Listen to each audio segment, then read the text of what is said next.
Hi there, we're back again with another episode of Unique Genius in 33, and I am super excited to have one of my fellow coaches here. And she's not just one of my fellow coaches, we actually did our certification together, and we were among the first Spanish certified Gallup coaches for strengths.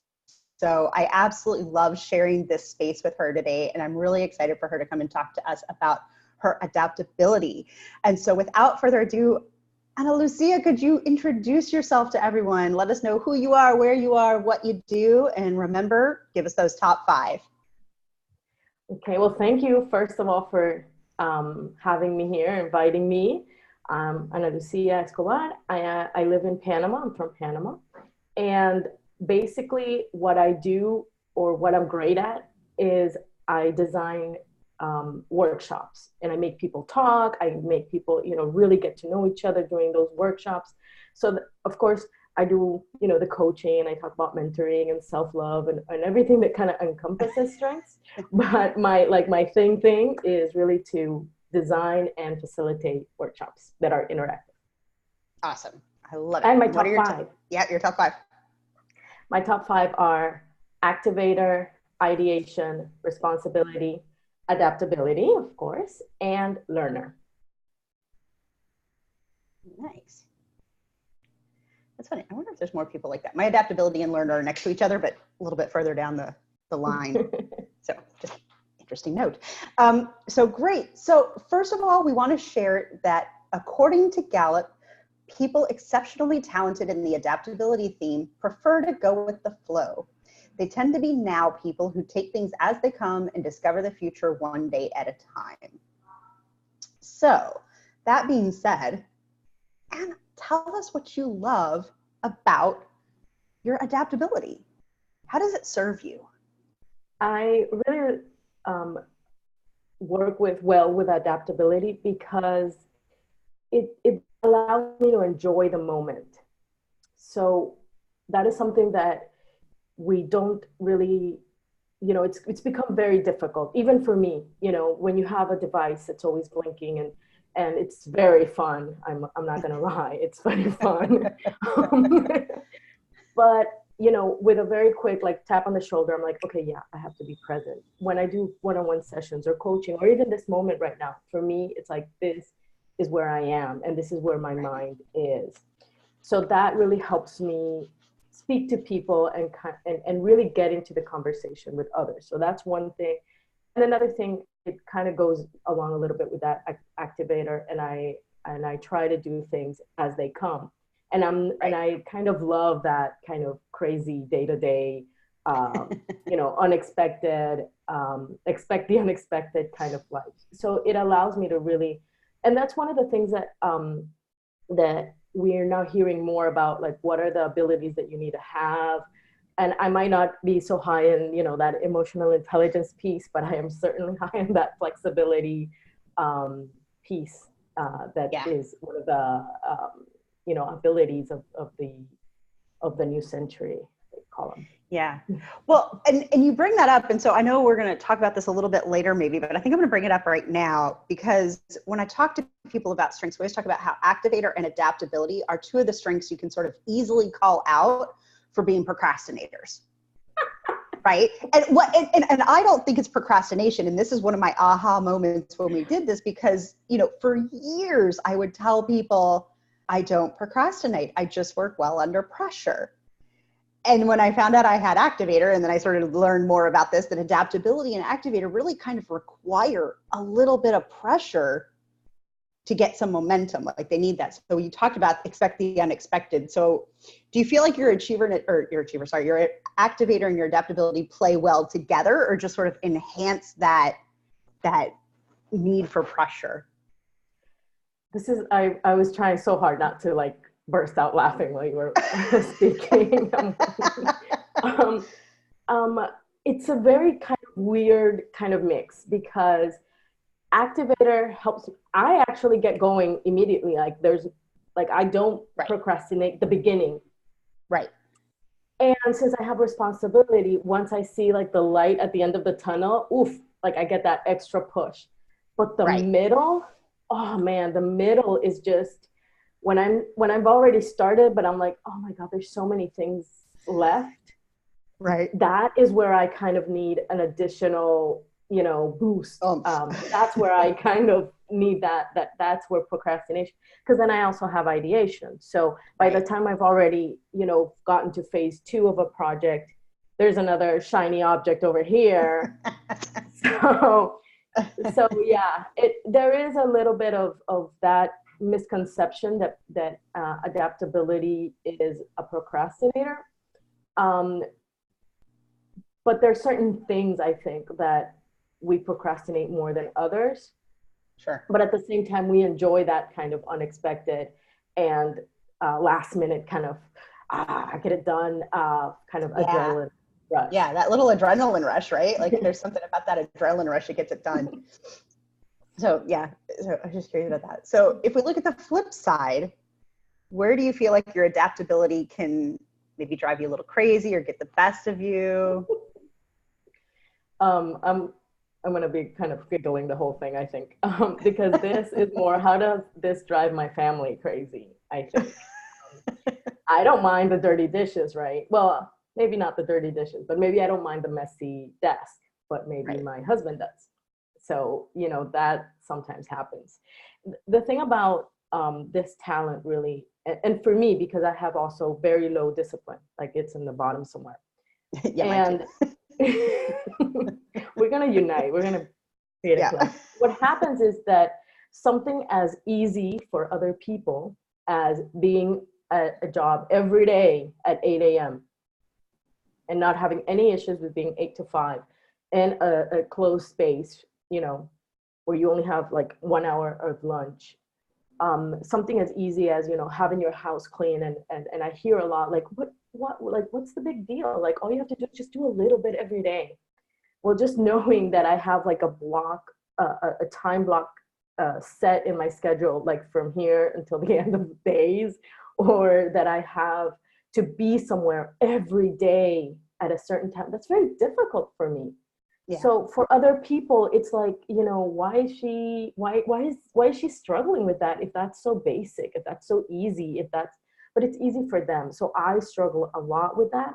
And I've had to kind of, thank goodness now we have, there's a, telecommuting, or we can do things online. Sure. So that's amazing.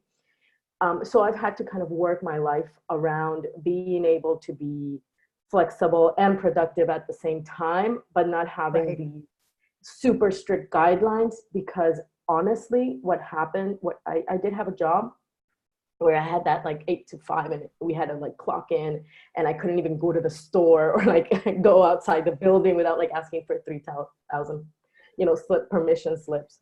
Like I just was getting sick and I was getting depressed, and I didn't really know why. It was until like later on that I took the Strengths Finder, the Clifton Strengths assessment, that I realized like, oh, this is why I was feeling this way at that moment.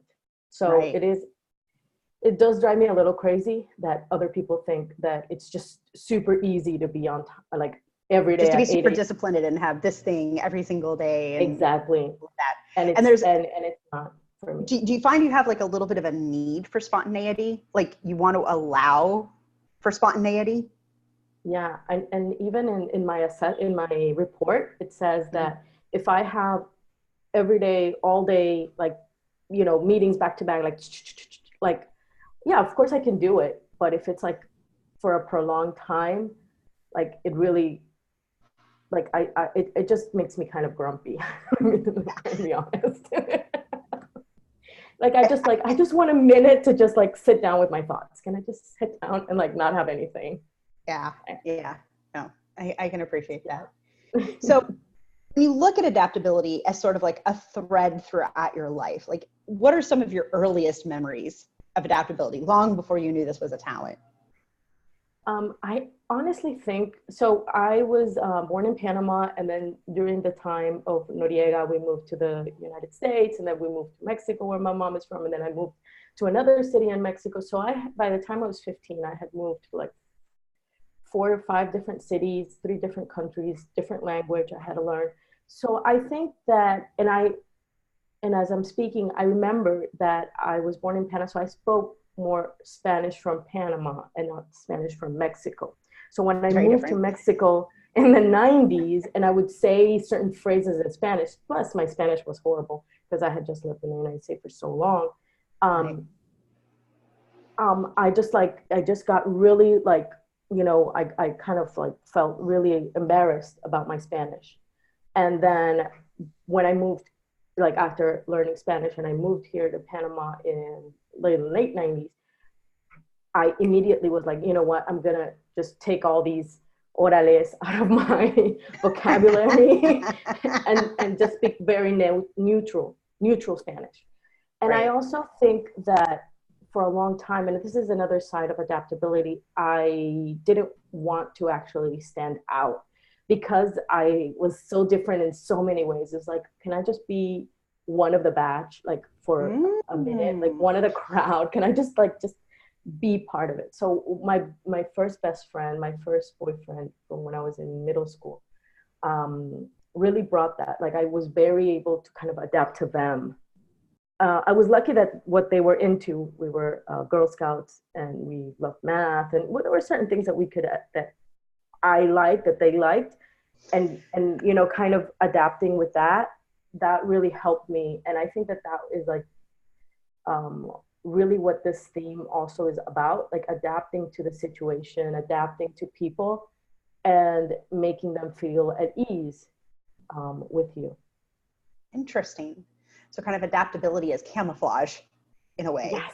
right? Not to stand out. So if we think of that from a parental role, and I know I'm sorry, I'm springing this on you, but if we're thinking about that from a parental role, and we start thinking about kids, if our kids have adaptability, similar things with a couple other things. Do you feel like kids who have high adaptability would be more adaptable? Do you think it would be from maybe even a self-esteem issue that potentially could just sort of blend in because they don't quite know who they are yet, or they're not sure of who they are, and so they I think it's who you are in adapt a as a sense. discovery process, maybe adapt as a discovery process to find themselves. I guess what This is a interesting question. I think it's more about, you know, just not being that force against everyone. So I'm gonna give you an example. Let's say we're like teenagers and we're hanging out and everybody says like, yeah, let's go get pizza. And I'll be like, hey, yeah, let's all get pizza. Like, I don't mind. I'm not going to be the one that's like, no, we have to get sushi or whatever. I'm not going to be, everybody's already going. I'm just going to create right. chaos. It's not productive. So Sure. I can just kind of flow with the crowd. But at the same time, I can also speak out. So for example, and it depends, I guess, on your other strengths. But let's say Sure. my friend is maybe allergic or doesn't eat cheese, then I might be like, hey, are you going to be okay? Are right. you, hey, let's remember that this person, doesn't eat cheese. Can we choose something else? Or, so it's sort of like being. Responsibility coming in there. Hey. So it's sort of like being either like, so I have two analogies maybe, like we're like water. Like it really is like water.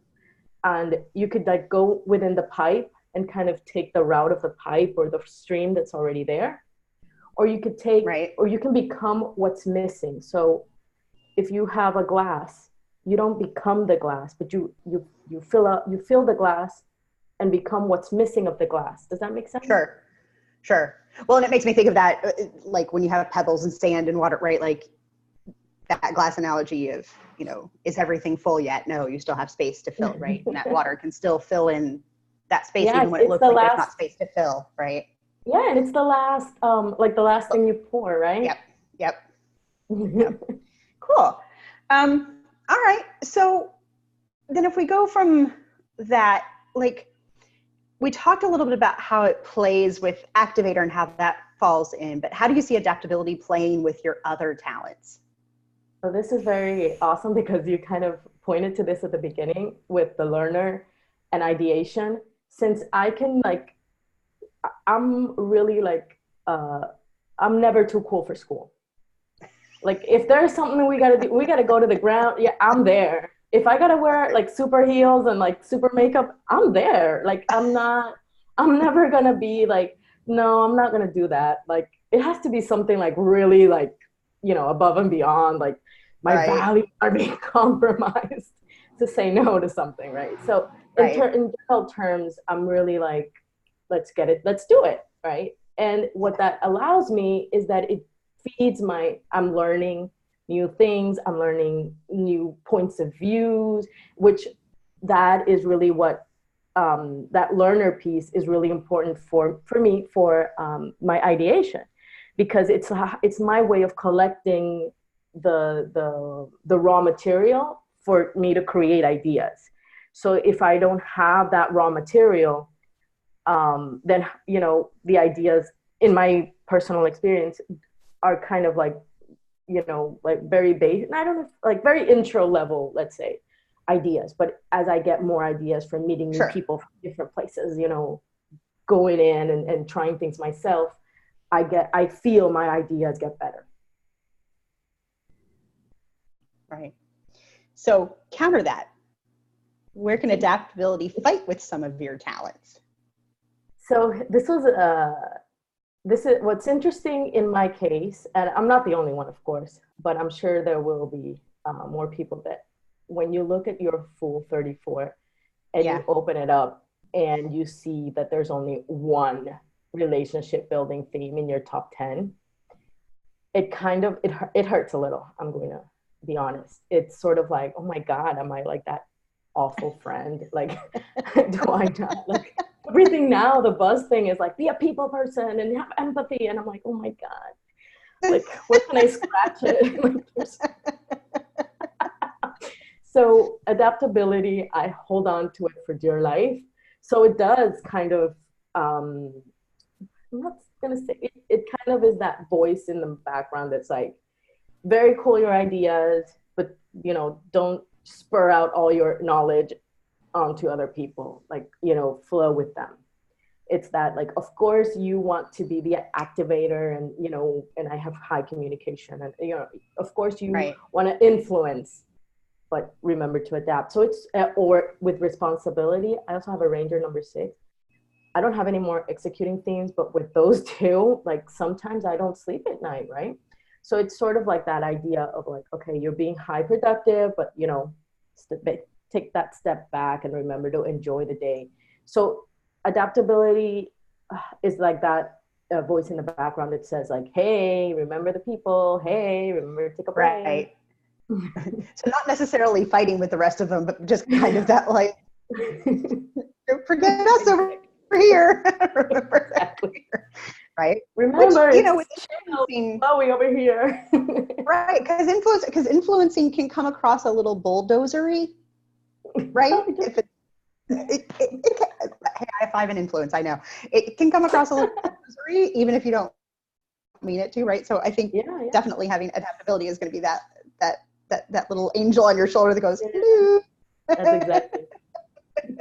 Hello. Hello. Exactly. Awesome. I I love that. And I'm just kind of marveling at like things we have in common as far as domains and that kind of thing. So I don't have a lot of relationship either. And relation and responsibility and arranger are my only 2 executing the responsibilities at 11. So funny.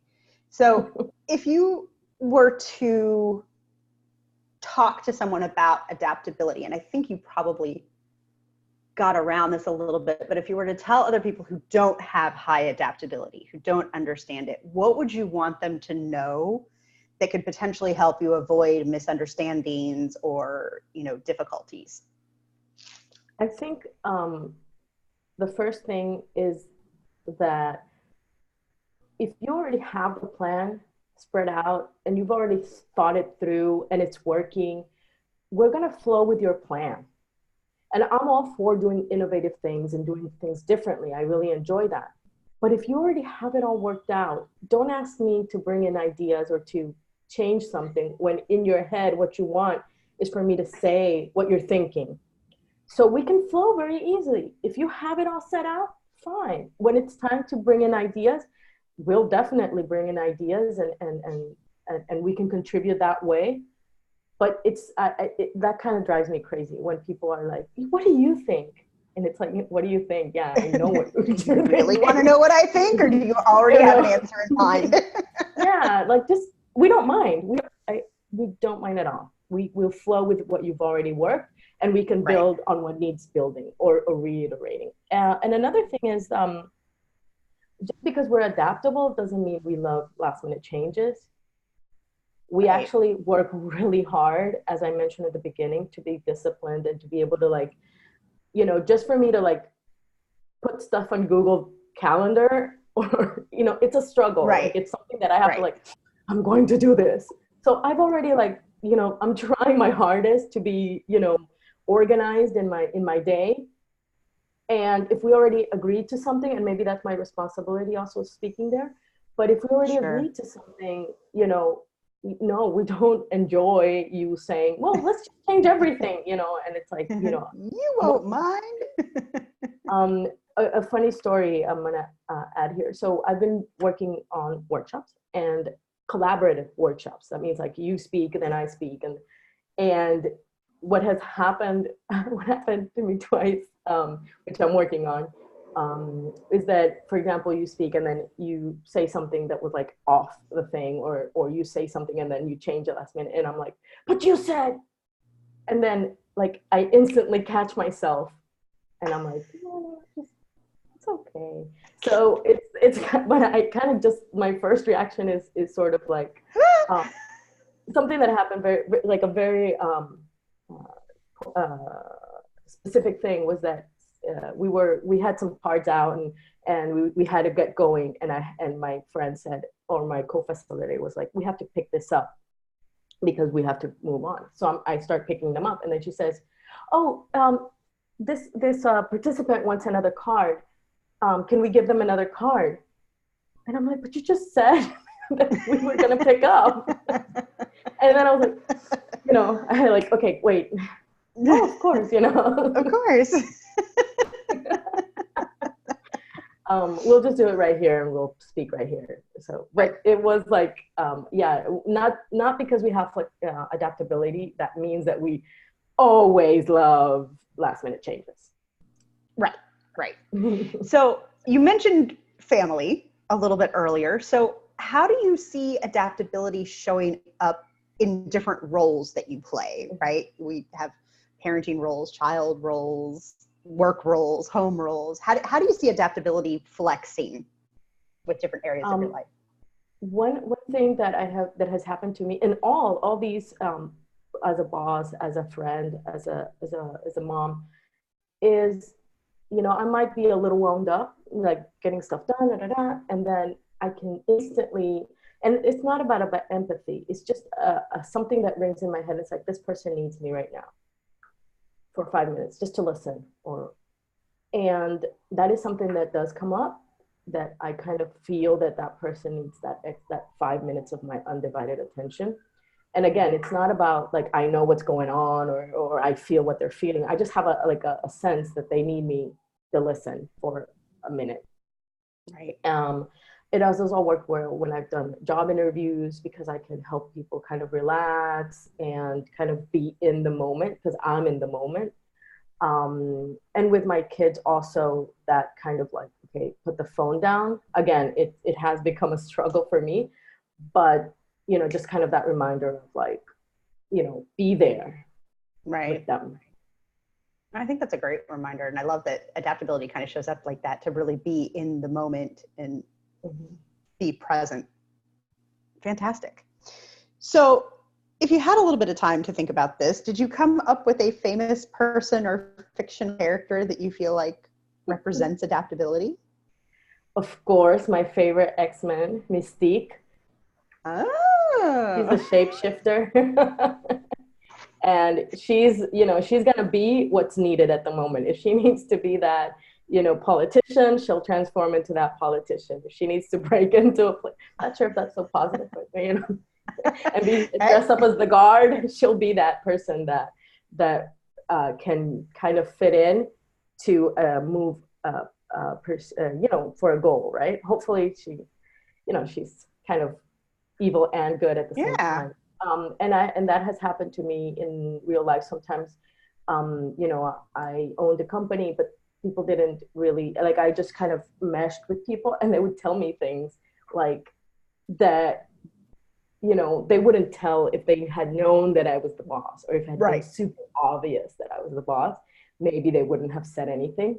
Right. So when I also talk with kids, they kind of see me as a young adult, even though I am not a young adult.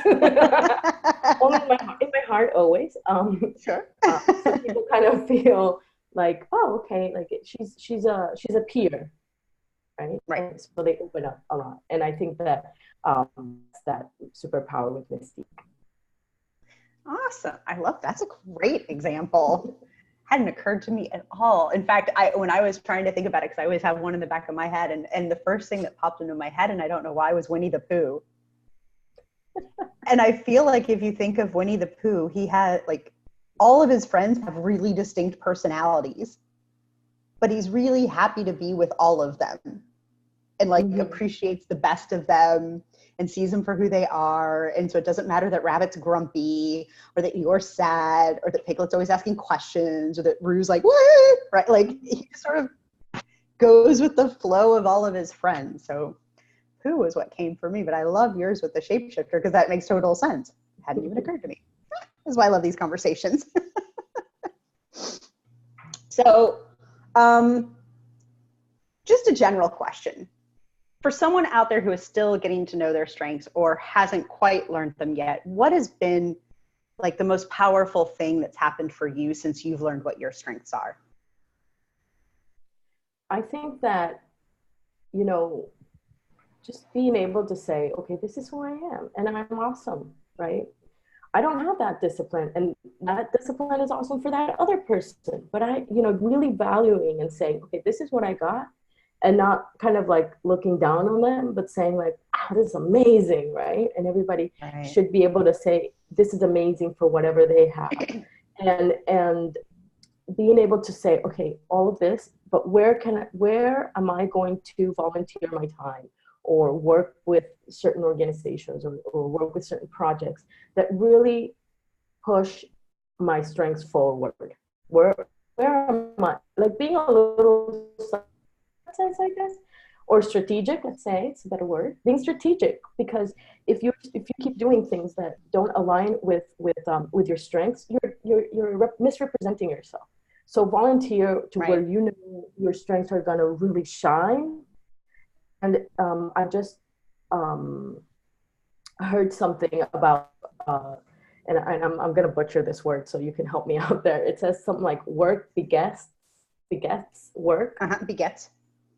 So this has to do with, like, the more work that you do will bring more of that work. So if you're doing work that you hate and that you're not really good at, you're going to be known for that. And that's going to be like, oh, well, you know, this is what this person is about. And you know, they're going to send you more of that work. So this year that I've had the opportunity to work only with projects that I love, that I want, the agenda of my driving force, I have been, like, I'm getting to be known for these things, and more work is coming my way. So it is very interesting how your strengths really help you kind of put yourself in the best spot, and help you be better at what you already do great, which really helps your self-esteem, because you're like, oh my God, I never thought I could do this great project, right?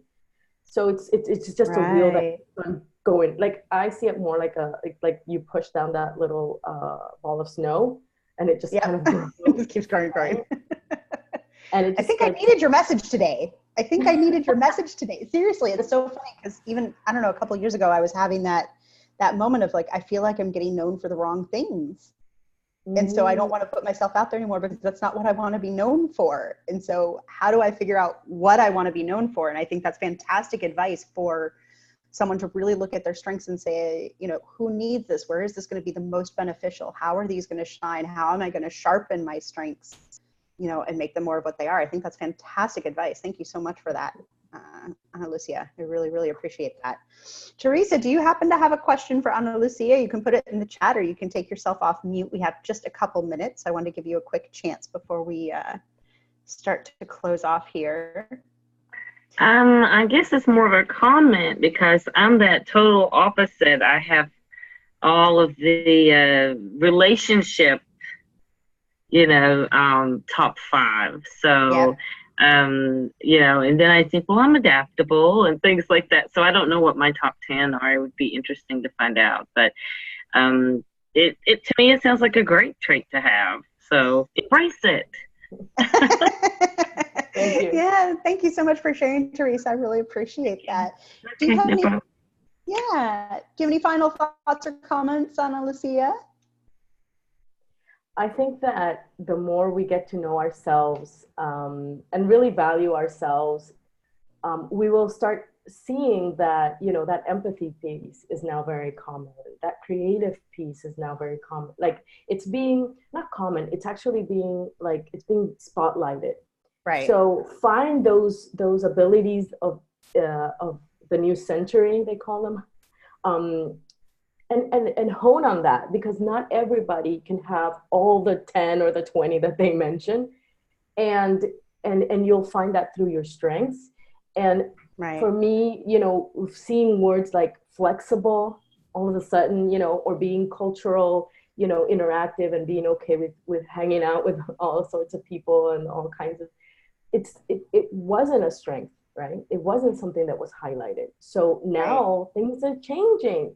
So find those things that are being highlighted that align with your strengths, and focus on that, because that's where you're going to grow exponentially. Mm-hmm. Absolutely, absolutely. Excellence is only coming through our strengths when we use them to the best of our ability, right?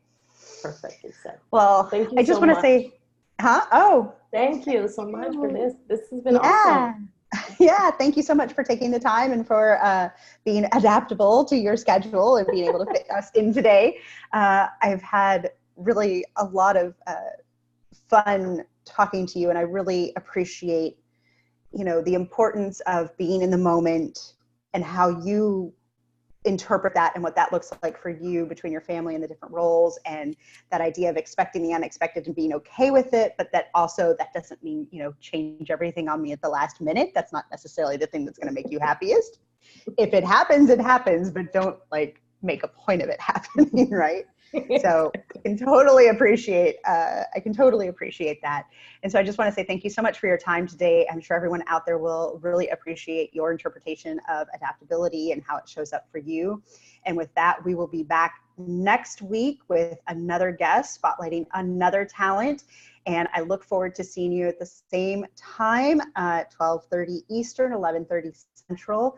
And we look forward to seeing you here. Thanks, and have a wonderful week.